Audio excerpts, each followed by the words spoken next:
Muy buenas tardes a todos y muy buenas tardes a los que nos están escuchando esta tarde de domingo 13 de octubre de 2024 desde Tizayuca, Hidalgo. La Iglesia Dios es Fiel les saluda y deseamos que la gracia, la paz, la tranquilidad y la bendición del Señor nos acompañe en todo,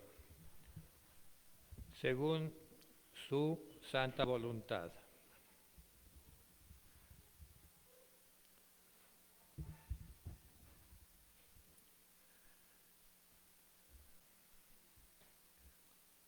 Esperamos a que todos tomen su lugar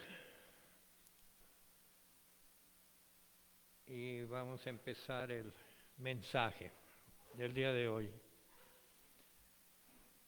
Oremos. Bendito Dios, sin ti no vamos a ningún lado, sin tu presencia no nos movemos.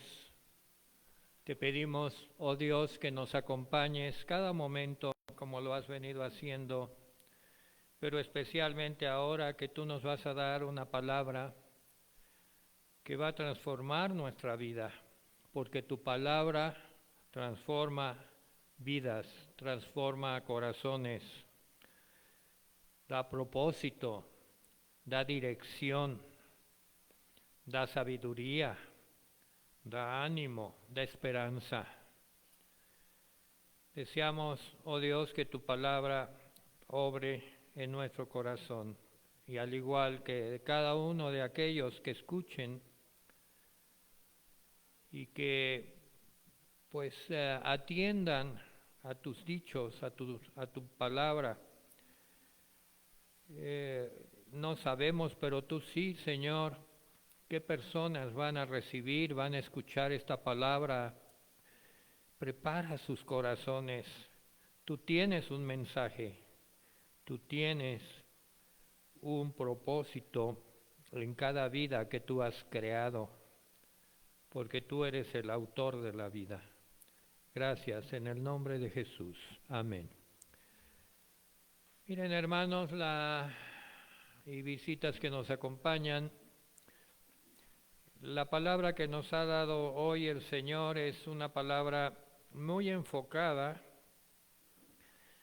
y que, he de ser sincero, vino como parte de estudiar la Biblia y exponerla, pero nos damos cuenta que es solamente el Espíritu Santo el que nos va a hablar a través de la palabra. Vamos a Lucas 11, versículos 1 y 2.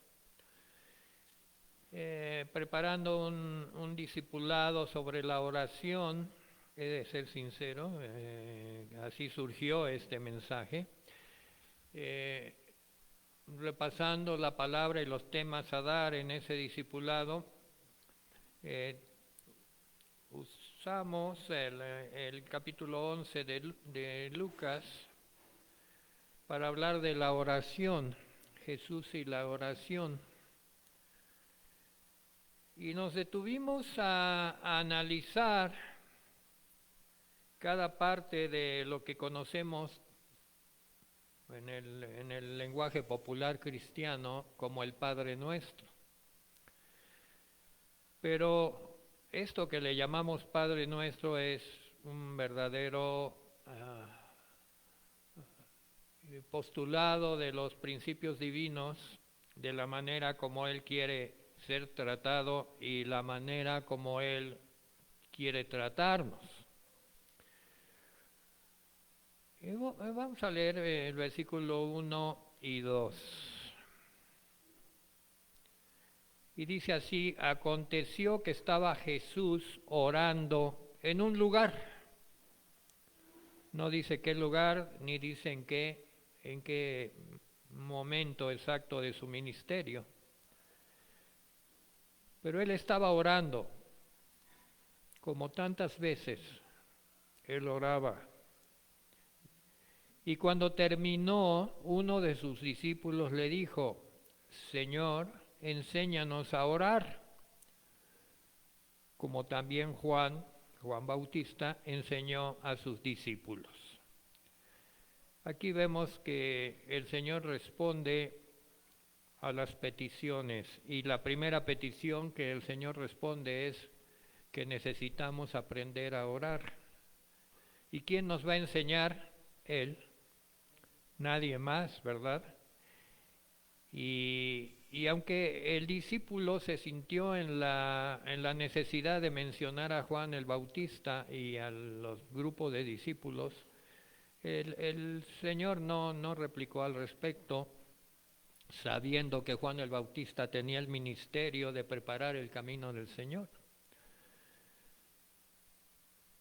Y simplemente de esa manera sencilla que Jesús hacía las cosas, les dijo, versículo 2, cuando oréis, decid, Padre nuestro que estás en los cielos. Y bueno, pues en ese discipulado, ¿verdad? Hablamos mucho de lo que significaba el Padre Nuestro. El Padre, Abba, es una señal de familiaridad en la familia judía. Abba, papito, así se dirigen los hijos al padre familiar cuando la relación es cercana y cariñosa y llena de protección, una esfera de protección. Abba, papi, papito. Pero agregó nuestro, la palabra nuestro, y de esa manera hizo esta oración pues en plural, no nada más en singular, nada más para uno, no, sino es una oración colectiva. Cuando oremos, como Jesús nos pide, no nada más oremos por nosotros, sino oremos por la colectividad que el Señor nos ponga en el corazón. Por eso dice nuestro, no nada más mío, sino nuestro. Y integramos al grupo, nos integramos como grupo, ¿verdad? Y menciona el lugar del Padre, los cielos, primero, segundo y tercer cielo. El Señor pues está en los cielos y su nombre sea santo. No pide en este bloque de la oración que se mezcle la santidad del Señor con nuestras peticiones. Santo sea tu nombre, santificado sea tu nombre. Él es santo, santo, santo, y es a Él a quien nos dirigimos en la oración. A veces estamos tan apurados en llevarle nuestras peticiones personales que nos urgen, no sé por qué, a los seres humanos todos nos urge, andamos siempre con prisa y olvidamos a quién estamos orando, quién es el que va a recibir la oración y cuáles son sus atributos. Y ante todo Él está apartado, es santo. La palabra santo significa puro, reservado, no contaminado. A veces decimos, bueno, ¿por qué Dios es 3 veces santo y nosotros pues no podemos ser como Dios en santidad, pero aspirar a ello? Pues es que Dios no ha sido contaminado, solo se debe a sí mismo. Él no recibe consejo de nadie, nadie influye en Él y solo se debe a sí mismo. Nadie lo creó, tiene la eternidad en Él. Nosotros pues pertenecemos a una raza que fue contaminada por el pecado, y aspiramos a la santidad, amén. Y nuestra cercanía con Dios y nuestra entrega con Él, pues nos la participa, pero Él es santo, verdaderamente, jamás contaminado, todo en Él es puro.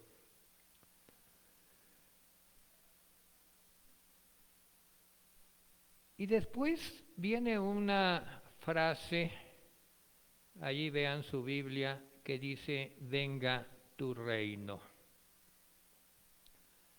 Y posteriormente dice, hágase tu voluntad como en el cielo, así también en la tierra. Pero primero dice, venga tu reino. Y es tan breve esa frase que a veces no le damos importancia. Sí la leemos o nos la sabemos, recitamos el Padre Nuestro, pero no es lo más importante, ¿verdad? Si acaso, pues que las cosas se hagan en la tierra como se hacen en el cielo y pensamos que con eso ya cubrimos ese aspecto. Pero el Señor me llamó a cuentas y me dijo, detente, es importante lo que yo les enseñé, venga tu reino, venga tu reino. Repitámoslo, venga tu reino. El propósito de este mensaje es adentrarnos un poquito en lo que significa que venga el reino. ¿Y por qué Jesús lo puso en la oración? Quizás algunos de nosotros por algún momento pensábamos que ya el reino estaba aquí, que ya Jesús estando en la tierra pues traía el reino y luego pues ahora el reino está en nuestros corazones. ¿Y por qué hemos de orar? Porque venga el reino. ¿Y qué es el reino? ¿Y a qué reino se refiere? Pues eso es lo que el Señor nos está pidiendo que oremos desde hace 2000 años, que venga tu reino. Una tarea que como una manera primordial, lo vemos en el orden de la oración, se la dejó a su iglesia, sabiendo que iban a pasar años y la iglesia a veces se acordaría de pedir por la venida del reino y a veces no, porque sus necesidades de la iglesia eran tantas que opacaban lo que el Señor requiere. Y pues sí, si analizamos la manera como oramos, pues le dedicamos una frase al Padre Nuestro y ya le soltamos todas nuestras necesidades, ¿verdad? Pero ahora el Señor nos dice, iglesia, detente, espera, reflexiona, medita. Después de la santidad de Dios y del orden que existe en el cielo, tu responsabilidad es orar por la venida del reino, para lo cual necesitamos ser enseñados. ¿Qué es el reino? ¿A qué se refiere el Señor? Vamos al Salmo 110. Y el reino lo vamos a encontrar descrito en muchos pasajes de la palabra. Y tenemos que tener discernimiento. Y le pedimos al Señor discernimiento para entender el reino. ¿Y qué es lo que quiere el Señor del reino? ¿Y qué parte del reino nosotros participamos?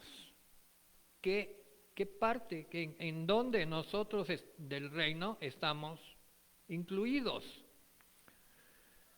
Bueno, dice aquí el Salmo 110, son 7 versículos. Jehová dijo a mi Señor, siéntate a mi diestra hasta que ponga a tus enemigos por estrado de tus pies.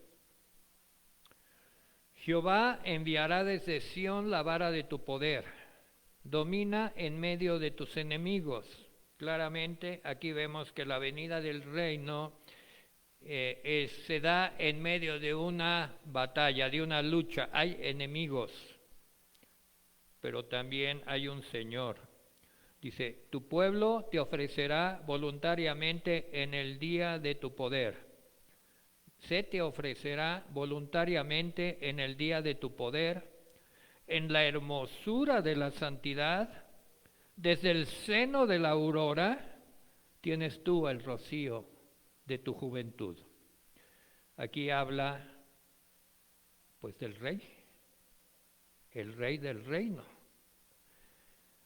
El reino, ante todo, está definido por el rey.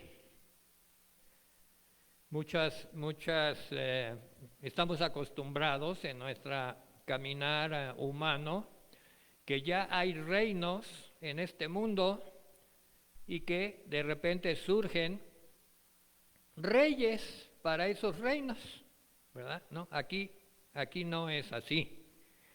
Aquí primero es el rey y después es el reino. Por eso es que el salmo que se llama Jehová da dominio al rey, y es un salmo de David, el rey David, escribe este salmo y habla de su Señor, de alguien que está por encima del rey David, ¿verdad?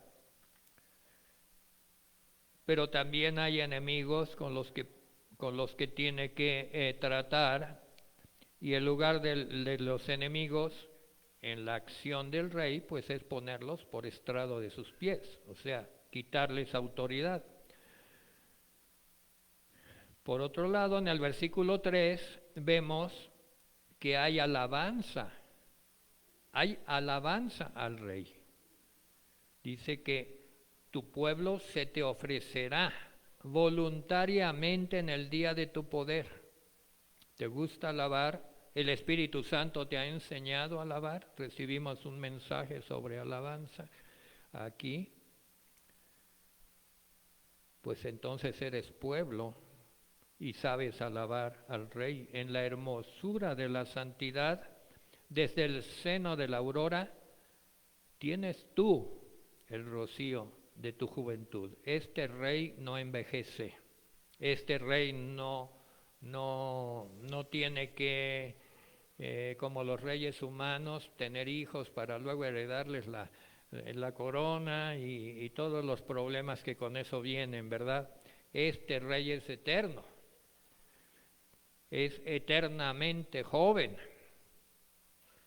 Juró Jehová y no se arrepentirá, tú eres sacerdote para siempre según el orden de Melquisedec.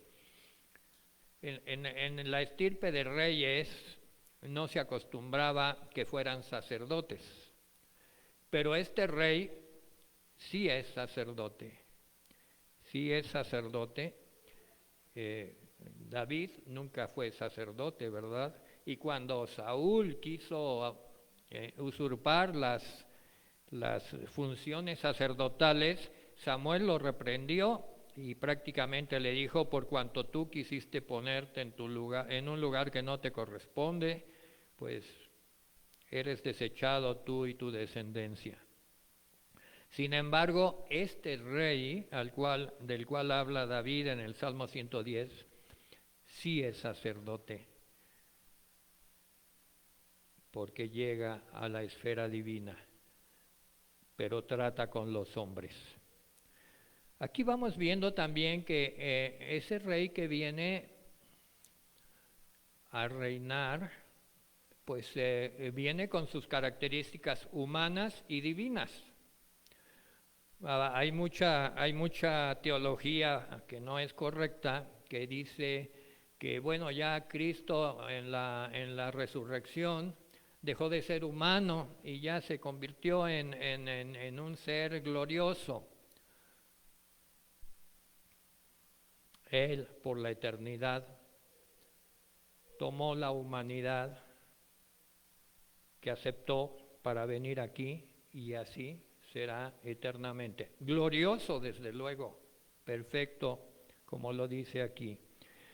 El Señor está a tu diestra, quebrantará a los reyes en el día de su ira, juzgará entre las naciones, las llenará de cadáveres, quebrantará las cabezas en muchas tierras, del arroyo beberá en el camino, por lo cual levantará la cabeza. Hablando del Señor Jesús en su ministerio terrenal, en su primera venida, Él profetizó. Vamos a Mateo 23, 37. Es muy interesante estudiar toda lo que Jesús profetizó. Mateo 23, 37. Antes de ascender al cielo. Y dijo, hablando de Jerusalén, Jerusalén, Jerusalén, que matas a los profetas y apedreas a los que te son enviados. ¿Cuántas veces quise juntar a tus hijos como la gallina junta sus polluelos debajo de las alas, y no quisiste? He aquí vuestra casa os es dejada desierta, porque os digo que desde ahora no me veréis. Esta es una profecía, que desde ahora no me veréis hasta que digáis, bendito el que viene en el nombre del Señor. ¿Qué estaba profetizando Jesús? Pues una situación para Jerusalén que se iba a prolongar, de la ausencia de la presencia de Dios. Aunque miren, ellos siguen celebrando sus fiestas de una manera muy puntual, nada menos el fin de semana fue el Yom Kippur, el día de la expiación. Es la fecha más santa y notable en el calendario de las fiestas judías. Es cuando el sumo sacerdote entraba, cuando había lugar santísimo y cuando había arca, pues entraba a expiar los pecados del pueblo, nada más por una temporada, nunca de una manera total, y derramaba sangre encima del propiciatorio. Se cambiaba de ropa y salía y anunciaba que el Señor había oído sus oraciones. Pues si vieron a través de algunas de las redes lo que estaban haciendo allá en el muro de los lamentos, los judíos, el fin de semana, entre el viernes y sábado, que es cuando tienen su día santo, pues era mucha oración en el muro y recordándole al Señor que ellos son su pueblo. A los apóstoles en Mateo 19, 28 les profetizó lo siguiente sobre el reino. Dice, y Jesús les dijo, de cierto os digo que en la regeneración, hablando del reino, en la regeneración, cuando el Hijo del Hombre se siente en el trono de su gloria, vosotros que me habéis seguido, también os sentaréis sobre 12 tronos para juzgar a las 12 tribus de Israel.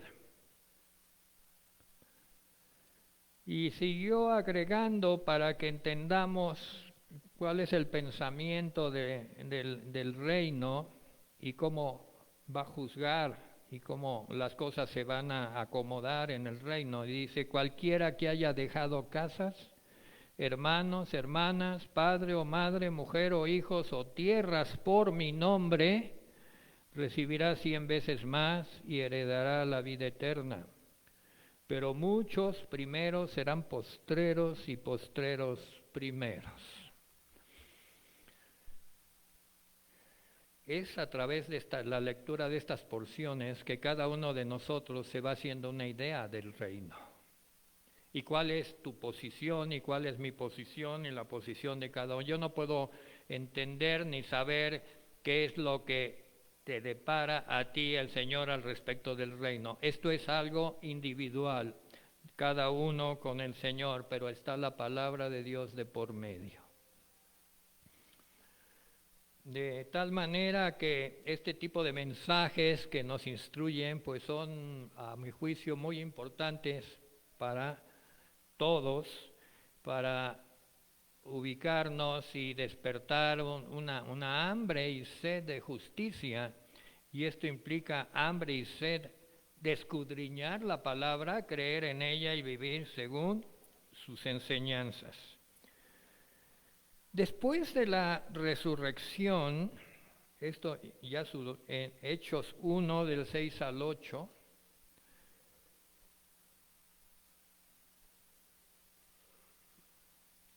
todavía el Señor anduvo pues disponible para preguntas. Y qué pena que no hubo más preguntas, hubiera hablado más, pero miren que el Señor siempre está disponible para ti, para ti, para ti. Con un corazón sincero, abre tu corazón y pregunta. Entonces, en el versículo 6, se habían reunido y dice entonces los que se habían reunido le preguntaron diciendo, Señor, ¿restaurarás el reino a Israel en este tiempo? Ese seguía siendo la pregunta de los judíos, y los discípulos pues eran judíos. Y les dijo, no os toca a vosotros saber los tiempos o las sazones que el Padre puso en su sola potestad.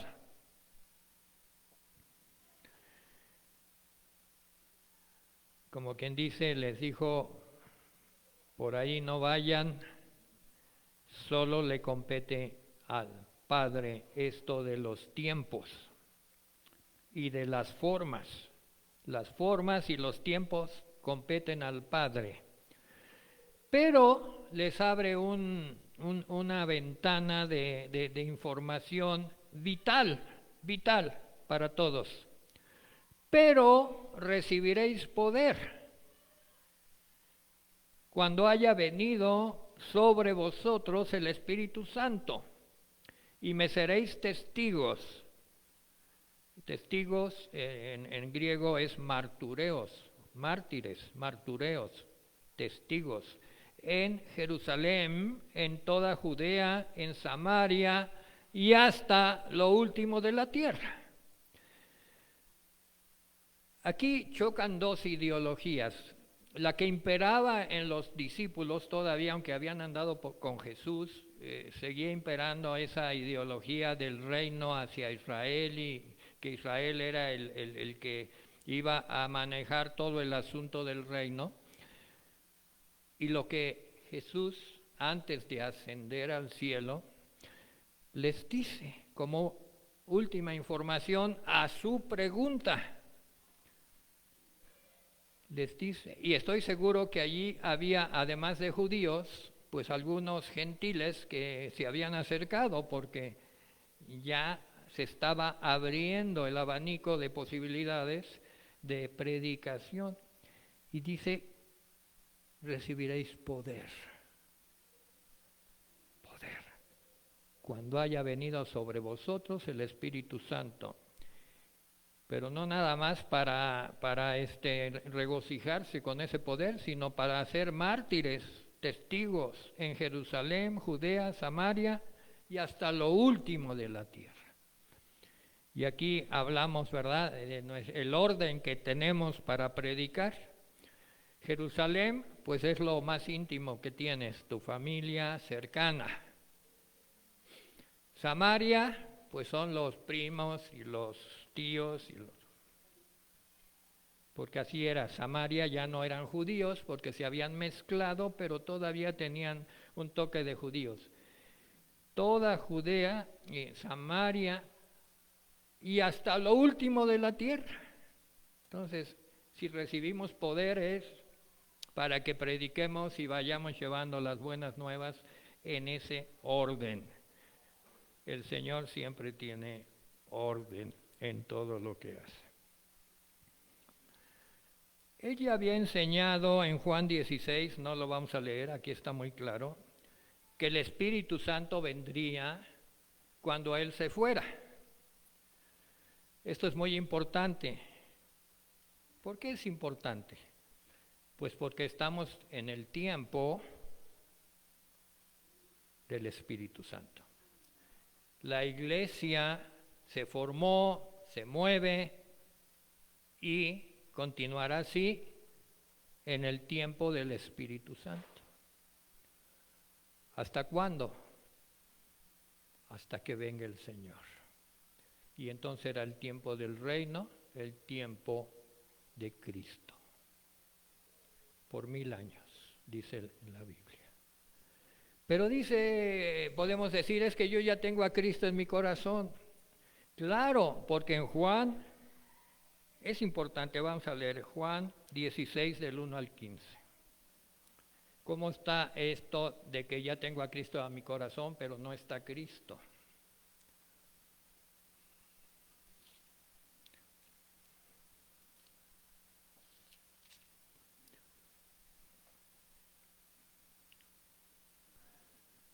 Dice a partir del versículo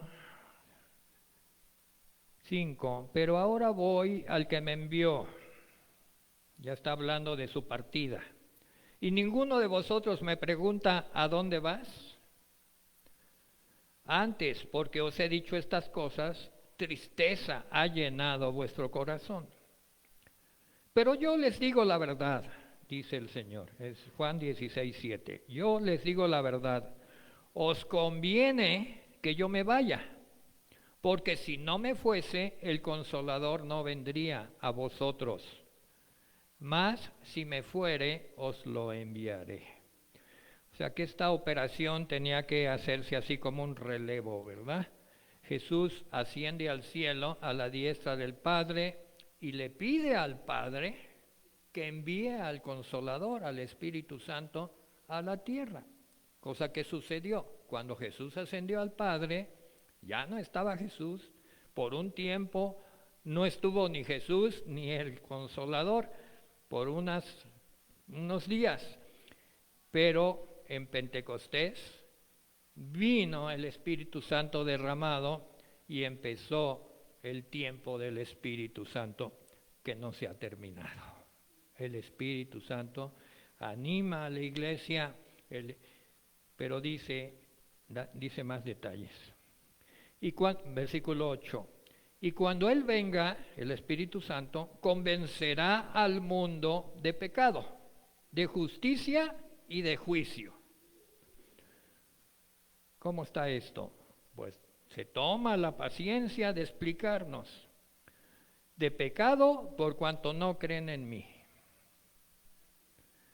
Aquí decimos, caramba, pues yo creí que el pecado era que yo fumaba. El pecado es que no crees en Él. De justicia, cuanto voy al Padre y no me veréis más. Y de juicio, por cuanto el príncipe de este mundo ha sido ya juzgado. O sea, estamos viviendo en un sistema que se llama el mundo, y ese mundo tiene un gobernador, le llama un príncipe. Pero a nivel celestial y a nivel total, el príncipe de ese mundo ya ha sido juzgado. ¿Por qué? ¿Cómo se hizo del poder este príncipe? Pues usurpando el poder. Si hacemos historia, muy brevemente, Dios formó a la primera pareja, Adán y Eva, allá en el Edén, le dio autoridad para gobernar el mundo y llegó el usurpador y con engaños los engañó de que ya no atendieran al consejo de Dios y que creyeran en lo que Él le llamó su libre albedrío. Tú ya tienes conocimiento para discernir del bien y del mal, le dijo a la pareja. Ya no necesitas ir con el Padre, con Dios. Ya en ti está el conocimiento. Independízate, que eso es el lema de hoy en día. Quiero ser independiente, yo ya tengo el conocimiento, el discernimiento del bien y del mal. Y en ese momento quitaron la autoridad que tenía el Padre sobre ellos y aceptaron la autoridad del usurpador. Porque cuando tú haces lo que alguien te dice, sin preguntar, sin preguntarte, lo sigues ciegamente, estás aceptando su autoridad. Él o ella manda sobre ti, él te ordena lo que hagas, despreciando la autoridad del Padre, la autoridad de Dios. Y así este usurpador se hizo del poder en este mundo. Y dice que ya fue juzgado, pero todavía sigue ejerciendo su poder. Y lo vemos, no vamos a abundar en eso, pero dice, ya ha sido juzgado. Aún tengo muchas cosas que deciros, pero no las podéis sobrellevar. Pero cuando venga el Espíritu de verdad, Él os guiará a toda la verdad, porque no hablará por su propia cuenta, sino que hablará todo lo que oyere y os hará saber las cosas que habrán de venir. Él me glorificará, dice Cristo, porque tomará de lo mío y os lo hará saber.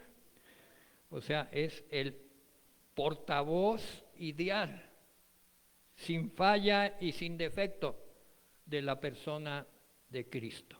Él es el portavoz. Ya ven que ahora se usa que las personas importantes ya no dicen las cosas, sino nombran a un portavoz que explique lo que el grande piensa. Pues el portavoz ideal y único es el Espíritu Santo, porque toma de lo que es Cristo y nos hace saber. Él nos explica todas las cosas. Y dice para concluir, todo lo que tiene el Padre es mío, por eso dije que tomará de lo mío y os lo hará saber. Y eso es lo que estamos haciendo. El Señor nos está explicando. La pregunta es, ya vamos entendiendo la importancia de que el pueblo ore por la venida del reino de Dios.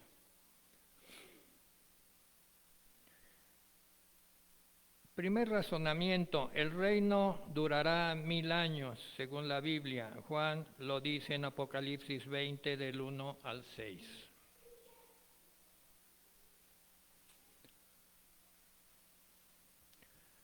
Y dice, vi un ángel que descendía del cielo con la llave del abismo y una gran cadena, y prendió al dragón, la serpiente antigua, que es el diablo y Satanás, y lo ató por 1000 años, lo arrojó al abismo y lo encerró y puso su sello para que no engañase más a las naciones.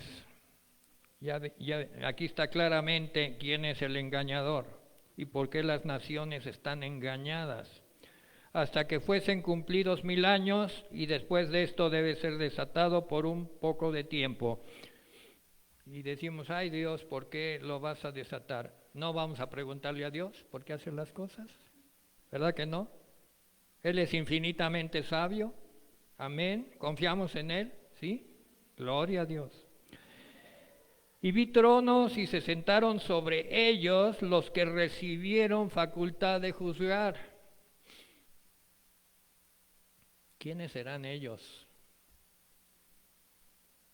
Me pregunto, te preguntas. Y vi las almas de los decapitados por causa del testimonio de Jesús y por la palabra de Dios, los que no habían adorado a la bestia ni a su imagen, que no recibieron las marcas en sus frentes ni en sus manos, y vivieron y reinaron con Cristo 1000 años. ¿Tú te ves en ese grupo? Y si no te veías, la enseñanza es que despierte en ti el anhelo de ser de ese grupo. Pero los otros muertos no volvieron a vivir hasta que se cumpliesen 1000 años. Esta es la primera resurrección. O sea, va a haber una primera resurrección cuando Cristo venga. Lo vamos a ver con más detalle. De los que tienen esa característica, y esperamos que todos aquí la tengamos y resucitemos, ¿verdad? Cuando Cristo venga, porque los demás tienen que esperar 1000 años para resucitar después de ese milenio y resucitar a un juicio que se llama el juicio del trono blanco.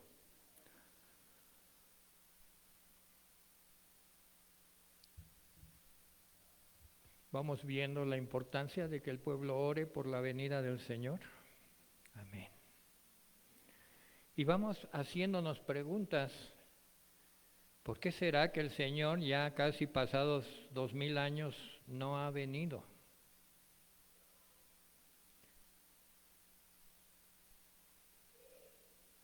¿Qué será que nos está dando tiempo que la iglesia movida por el Espíritu Santo, porque estamos en la época del Espíritu Santo, ¿verdad? Pero pues ya nuestro corazón y nuestro sentimiento siente la premura. Miren, la iglesia del principio, de la primera generación y segunda generación, tenía una oración maranata: Cristo, ven pronto. Para ellos, que creyeron de inmediato en lo que escribió Juan en el Apocalipsis, dijeron ya.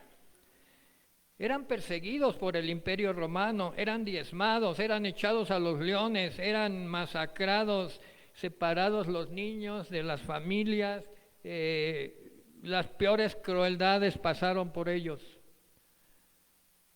y mantuvieron el testimonio fiel y decían: ven pronto, Señor. Pero el Señor no vino y dejó que esas generaciones pasaran.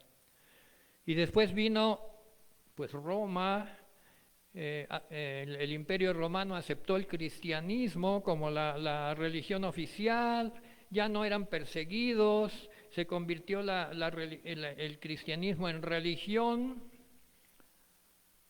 y empezó a perder ímpetu. Pero siempre hubo grupos, siempre hubo gente que buscaba en la palabra de Dios el alimento. Y no crean que los dejaron de perseguir. Muchos cristianos verdaderos fueron masacrados por el sistema religioso de Roma, que empezó con el Imperio Romano y luego se convirtió en una religión. Les llamaban los herejes, les llamaban porque no podían leer la Biblia. La Biblia estaba reservada, por allí guardada. Solo, en fin, la historia lo dice todo. Pero aquí estamos, 2000 años después, todavía en el tiempo del Espíritu Santo. La iglesia estamos buscando ser fieles a la palabra. Hay persecución, hay críticas, hay gente que dice, no, es que... Pero aquí estamos, dando la cara. Que el Señor nos guíe. Ahora, ¿qué va a pasar con Israel, verdad, en este periodo? En 2 Corintios 3, versículo 14, porque ese es siempre un punto, ¿verdad? ¿Y qué hay de Israel? ¿Qué hay de Israel?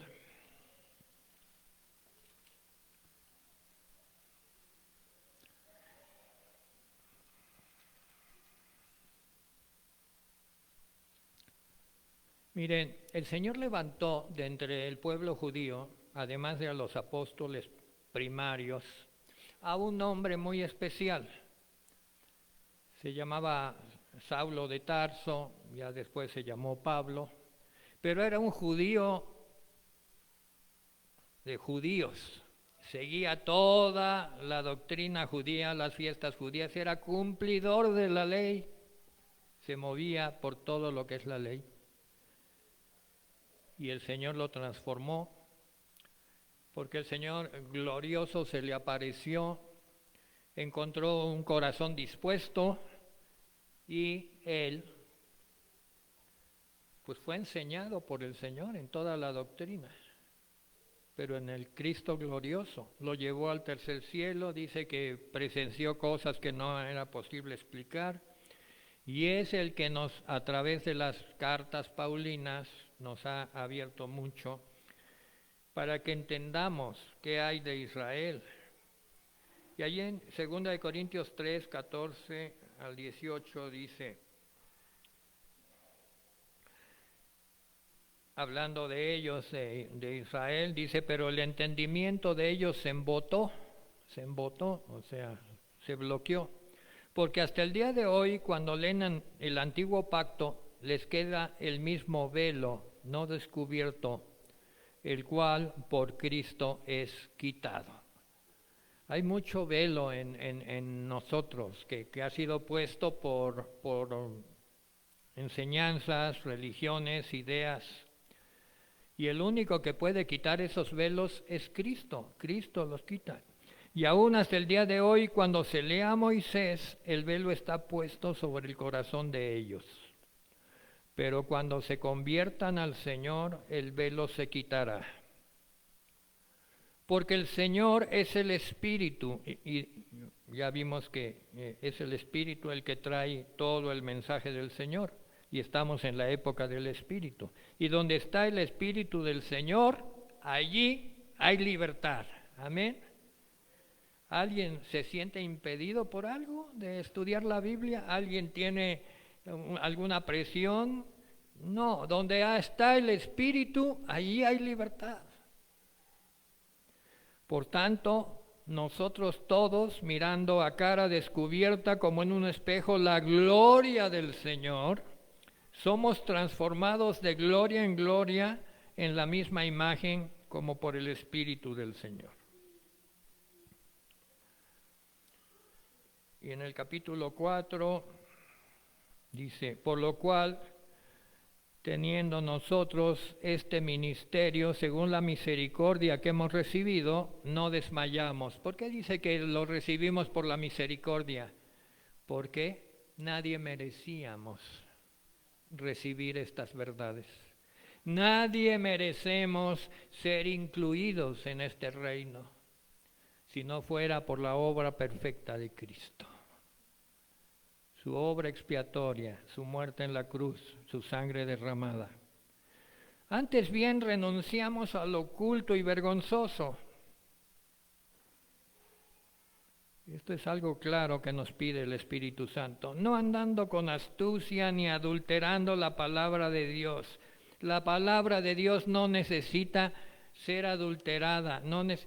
Miren, mucho tiempo la religión dijo, ustedes, pueblo, no tienen capacidad de entender la Biblia. Por eso va a haber un sacerdote que nada más él les dé un parrafito, 2 parrafitos y ya digeridos, porque son ustedes tan ignorantes que no van a poder interpretar la Biblia. Y yo les pregunto, ¿te parece que no puedes interpretar lo que se está leyendo? Yo creo que sí, todos tenemos la capacidad.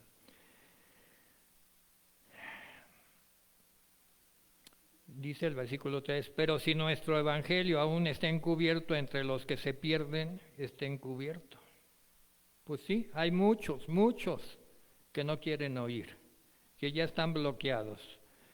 Hay mucha filosofía en el mundo que dice, bueno, el mundo ya tiene su programa, hay una etapa para el 2030 y más adelante, y ese programa incluye bla, bla, bla, bla, avances en esta área social, familiar, económica, todo está resuelto. Confía en el mundo, ya tiene programa el mundo.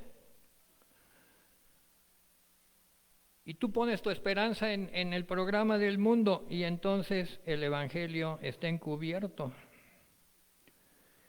Dice, el Dios de este siglo cegó el entendimiento de los incrédulos para que no les resplandezca la luz del Evangelio de la gloria de Cristo, el cual es la imagen de Dios.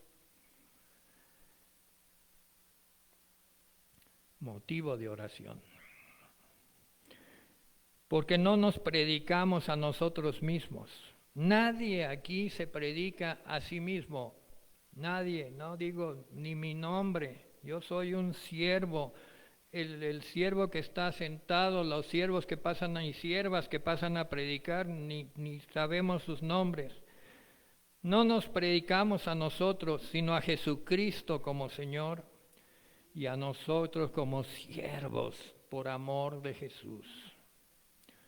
Porque Dios, que mandó que de las tinieblas resplandeciese la luz, ¿se acuerdan de cómo creó Dios la tierra? La economía de Dios, no había nada, y Dios dijo, hágase la luz. Pues Él es el que resplandeció en nuestros corazones para iluminación del conocimiento de la gloria de Dios en la faz de Jesucristo. Ahora preguntamos, ¿cómo será ese rey que ha de reinar en ese reino?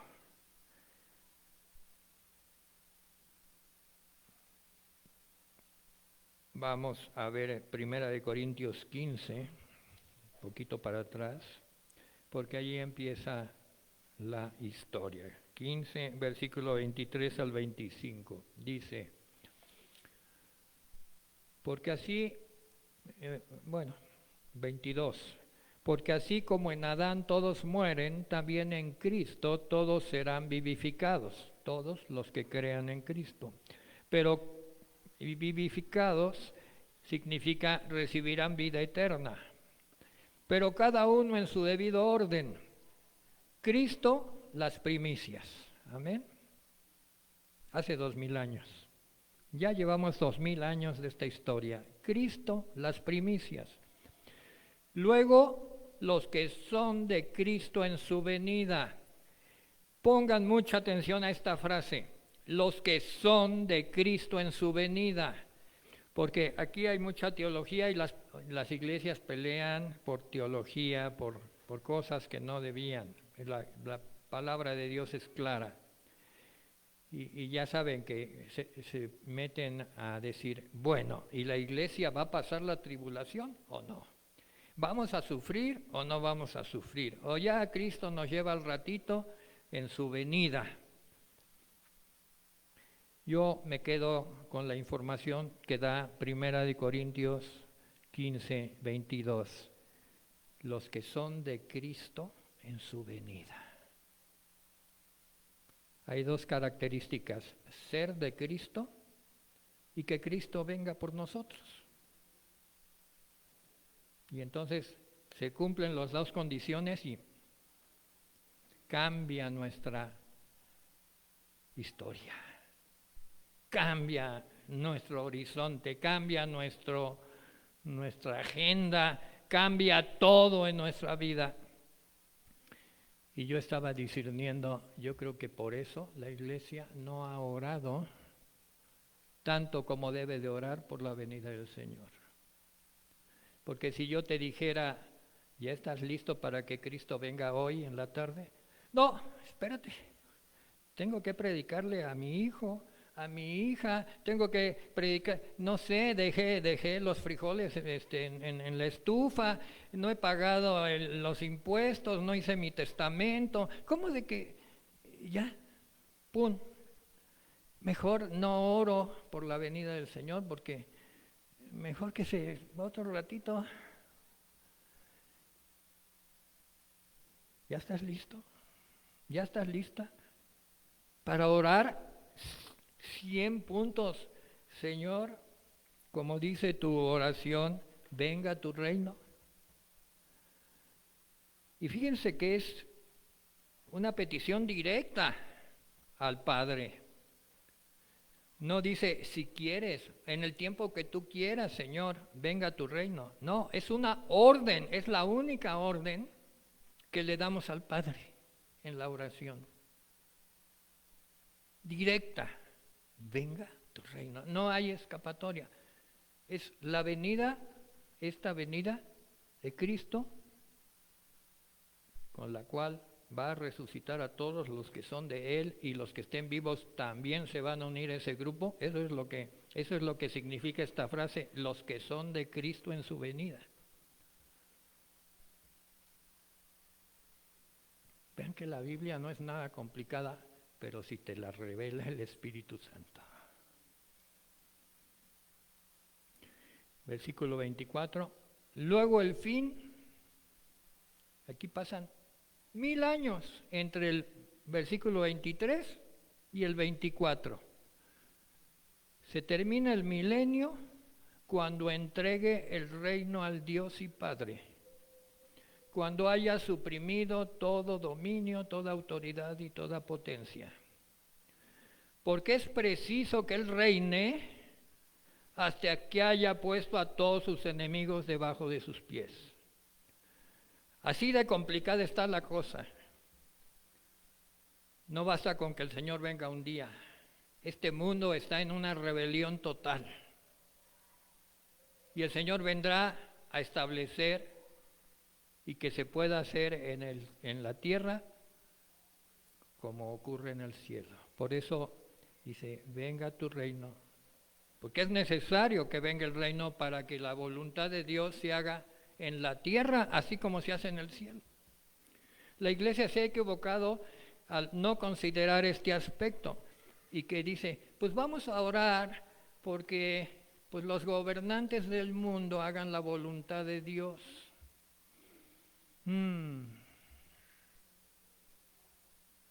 ¿Tú qué crees, hermano? Vienen gobernantes y más gobernantes y traen sus ideas. Aquí en este país y en todos.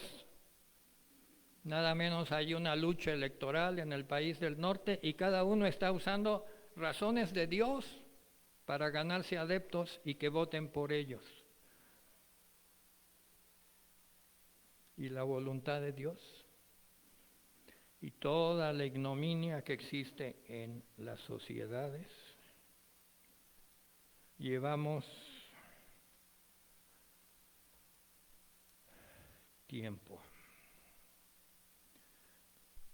Exhortación al creyente. Segunda de Corintios 4, del 7 al 8.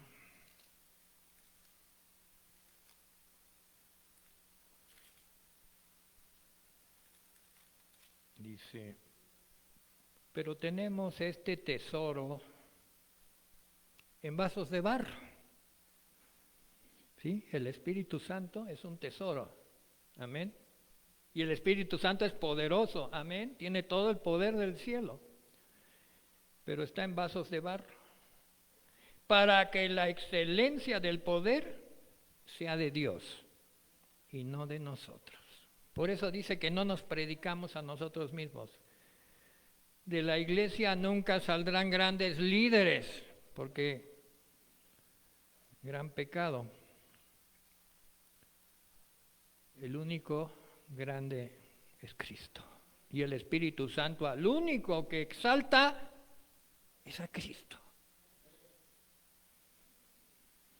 Dice, estamos atribulados en todo, pero no angustiados, en apuros, pero no desesperados, perseguidos, mas no desamparados, derribados, pero no destruidos, llevando en el cuerpo siempre por todas partes la muerte de Jesús, para que también la vida de Jesús se manifieste en nuestros cuerpos. Para poder resucitar con Cristo tenemos que morir con Él y llevar haber compartido su ministerio. Él sufrió. Porque nosotros que vivimos siempre estamos entregados a muerte por causa de Jesús, para que también la vida de Jesús se manifieste en nuestra carne mortal. De manera que la muerte actúa en nosotros y en nosotros la vida, pero teniendo el mismo espíritu de fe, conforme a lo que está escrito. Creí, por lo tanto hablé. Nosotros también creemos, por lo cual hablamos. Y sabemos que el que resucitó al Señor Jesús, a nosotros también nos resucitará con Jesús y nos presentará juntamente con vosotros. Hay mucha gente, comentábamos, ¿verdad? El pastor, yo, que se trata de portar bien para que pues en la resurrección Jesús no se olvide de él o de ella, ¿no? O sea, voy a hacer algunas obras buenas, pues para estar presente, como tantas cosas, ¿no? Si es un evento, imagínense que, ¿no?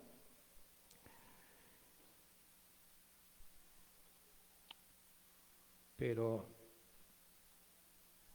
tenemos que tener la certeza, y esto nos da el espíritu de fe, conforme a lo que está escrito. Si alguien te llega con otra doctrina que no está escrita, nada. Versículo 13, segunda de Corintios 4:13, teniendo el mismo espíritu de fe, conforme a lo que está escrito, creí, por lo cual hablé. Nosotros también creemos, por lo cual hablamos. ¿Con qué autoridad nos paramos aquí a predicar? Porque creemos lo que está aquí. Y por eso hablamos, y por eso oramos, sabiendo que el que resucitó al Señor Jesús, a nosotros también nos resucitará con Jesús.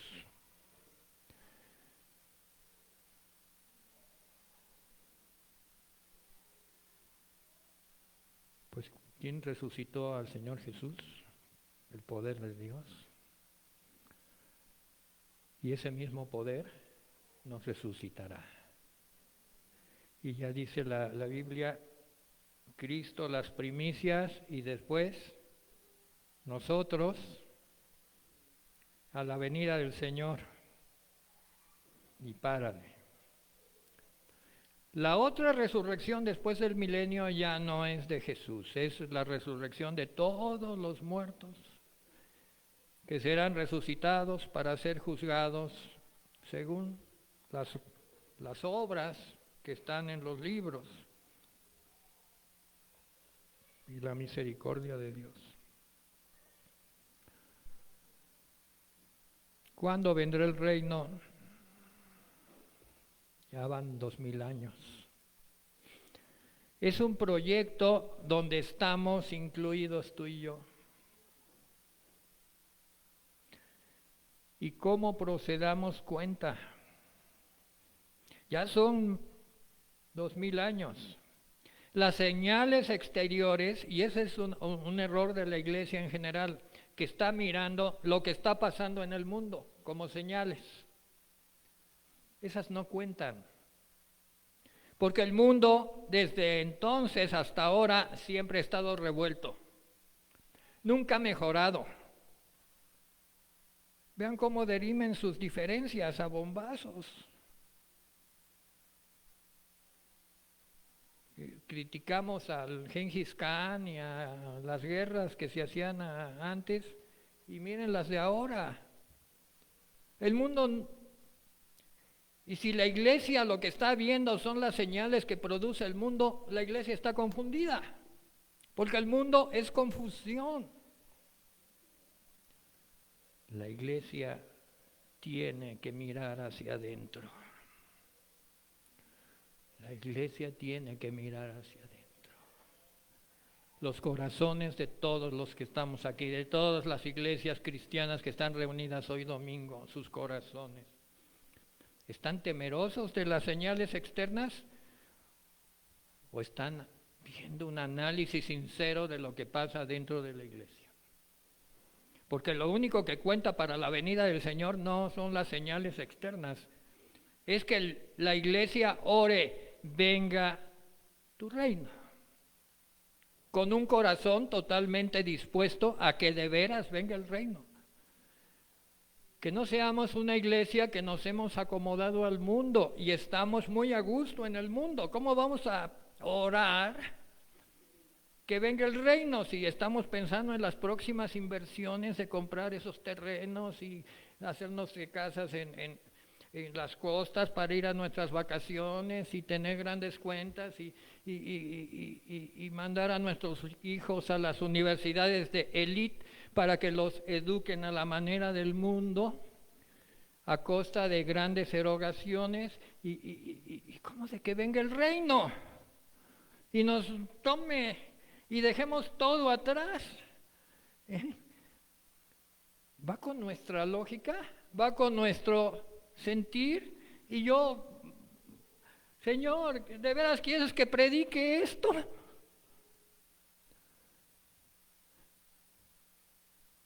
Señor, yo tengo familia también, tengo cosas pendientes, tengo esto, tengo lo otro, de veras voy a orar porque venga el reino. Pues Él nos está pidiendo, oren. Si son míos, oren. Y Él solo se va a llevar a los suyos. Que pases lista en la iglesia todos los domingos no cuenta. Si eres del Señor, sí cuenta. Y Cristo es la cabeza. ¿Quién da las órdenes? La cabeza. En todos lados del mundo, el que da la orden es la cabeza, ¿verdad? Que los militares dicen, no, pues el jefe máximo me ordenó y hice lo que hice. Bueno, en la iglesia tiene cabeza y la cabeza es Cristo. Y Cristo nos está pidiendo oren. Quebrántense. Hay un pasaje en los eventos de la cruz. Si el Señor me permite exponer, que es algo muy íntimo. En Juan 19, del 25 al 30, y perdón si me paso, ya hoy no es cena del Señor, gracias a Dios, tuvieron la cena del Señor el domingo pasado. En Juan 19, es un pasaje de una gran sensibilidad. Oré varias veces, Señor, ¿quieres que lo predique? Señor, ¿quieres que lo predique? Juan 19, 25. Dice, estaban junto a la cruz de Jesús su madre y la hermana de su madre, María, mujer de Cleofas, y María Magdalena. Fíjense que el Señor, cuando hace algo, lo hace de una manera extraordinaria, y Jesús muriendo en la cruz y 4 mujeres abajo de la cruz. María, la madre de Jesús, la hermana de María, la madre de Jesús, se llamaba Salomé, María, la mujer de Cleofas, y María Magdalena. ¿Y saben cuántos soldados se usaron para crucificar a Cristo? 4. ¿Cómo sabemos? Pues porque entre los 4 dividieron el manto de Jesús. Mujeres al pie de la cruz. Solo estaba Juan como representando a los discípulos. Y Jesús dice el versículo 26, dijo a su madre, mujer, he ahí tu hijo, señalando a Juan. Después dijo al discípulo, he ahí tu madre, y desde aquella hora el discípulo la recibió en su casa. Se supone que Juan era de posición y tenía una casa en Jerusalén, y ahí recibió a María. Después de esto, sabiendo Jesús que ya todo estaba consumado, dijo para que la escritura se cumpliese, tengo sed. Tengo sed. Y tenemos que entender, no va a ser posible poder entender siquiera en una mínima parte los sentimientos, tanto las sensaciones del sistema nervioso, emocional de Jesús allí en la cruz, muriendo después de toda esa jornada tan terrible, ya moribundo. Pero Él dice, tengo sed. Y realmente pensaba que le iban a proveer de una buena botella de agua. No, era una sed más profunda que la sed de agua. Era una sed de justicia, era una sed de que veía tanta crueldad y tanta indiferencia. Solo 4 mujeres y un discípulo. Pero todos los demás indiferentes a su sufrimiento, aún diciendo majaderías, los ladrones junto de él, uno se arrepintió, y el sufrimiento del abandono del Padre por causa de nuestros pecados. Eso era lo que le podía más y le causaba más sed, porque en un momento, como en un embudo, entró a mezclarse con lo peor del mundo, con los pecados tuyos y míos y los de los demás, los más viles pecados vinieron sobre él, el santo, el puro, el inocente Hijo de Dios, tomando toda esa basura que el mundo producía con su rebelión hacia Dios. Y él dijo, tengo sed. El soldado vio que pues algo había que hacer, tomó vinagre, y el vinagre servía para como avivar un poco al crucificado. Y por eso tomó el vinagre. Dice que tomó el vinagre, dice versículo 30. Cuando Jesús hubo tomado el vinagre, dijo, consumado es. Esto se acabó. Aquí termina la historia. Todo está cumplido a perfección. La expiación por el pecado de aquel que se arrepienta y crea es una realidad. Lo pude hacer, me sostuve y está hecho. Nada falta, todo es perfecto. Y habiendo inclinado la cabeza, entregó el Espíritu. Y sabes una cosa, pidiéndole al Señor y teniendo la autorización de exponer este pasaje, le dije, Señor, y dice, es que para orar por la venida del reino, tú tienes que tener sed.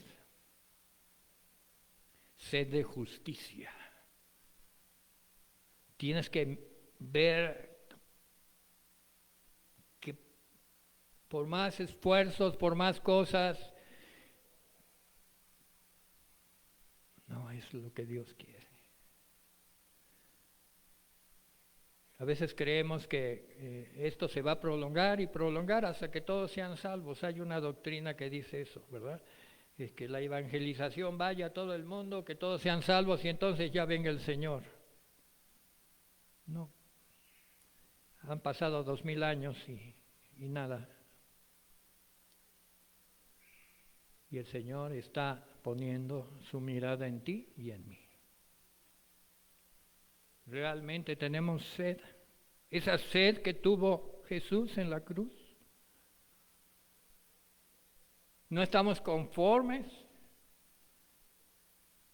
¿sí? Hay quien tiene sed y va y se compra un helado. Hay quien tiene sed y va y se toma unas vacaciones en la Ribera Maya para olvidarse de su sed de justicia y asolearse un poco. Hay quien tiene sed y va y le lleva una despensa al vecino para que coma ese día y el día siguiente y así tapa su sed. Pero el que murió en esa cruz pensaba en todos, en ti y en mí y en todas las generaciones. Por eso dijo, qué sed tengo. Y no había nada que la pudiera calmar. Necesitaba un poco de vinagre para gritar, consumado es. Ya no tenía fuerzas y el vinagre le sirvió para avivarlo y decir, consumado es. Y entregar el Espíritu al que lo dio. Entregó el Espíritu.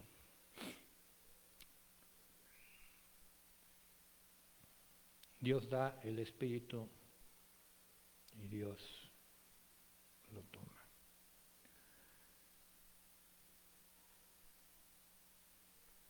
En Isaías 9, del 6 al 7, vamos a concluir con esto y le voy pidiendo al grupo de alabanza si se van preparando. El Espíritu Santo nos dio y ellos tuvieron la visión también y la disposición para prepararse para adorar al Rey, la venida del Rey. Isaías 9, del 6 al 7, dice: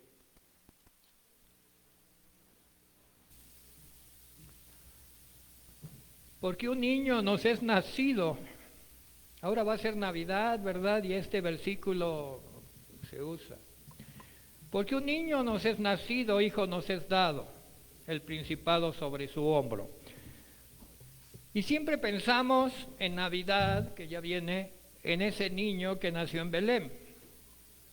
Tímidamente, casi en el anonimato, unos cuantos, los pastores, sus padres, que estaban más asombrados que otra cosa. Luego llegaron los magos o reyes del oriente con regalos simbólicos. Y ese niño ahí creció, ¿verdad? Y llegó a ser Jesús, el Hijo. Era Jesús, creció. Pero si oramos por la venida del reino, ya no esperamos un niño que tímidamente nazca en un lugar anónimo, en una barriada de algún pueblo. No. Dice: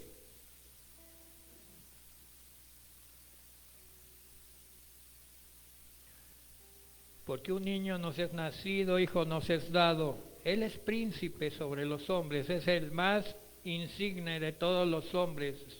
Se llamará su nombre admirable, consejero, Dios fuerte, Padre eterno, príncipe de paz. Lo dilatado de su imperio y la paz no tendrán límite. A eso viene, a eso viene. Sobre el trono de David y sobre su reino, disponiéndolo y confirmándolo en juicio y en justicia.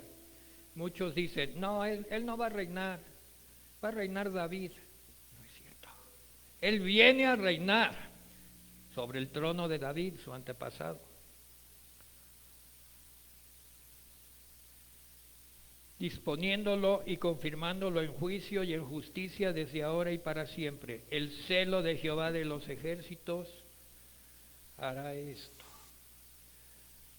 Y nos vamos a poner de pie, el grupo de alabanza. Cuando yo llegué, les recomiendo que lleguen a las 9:30 de la mañana.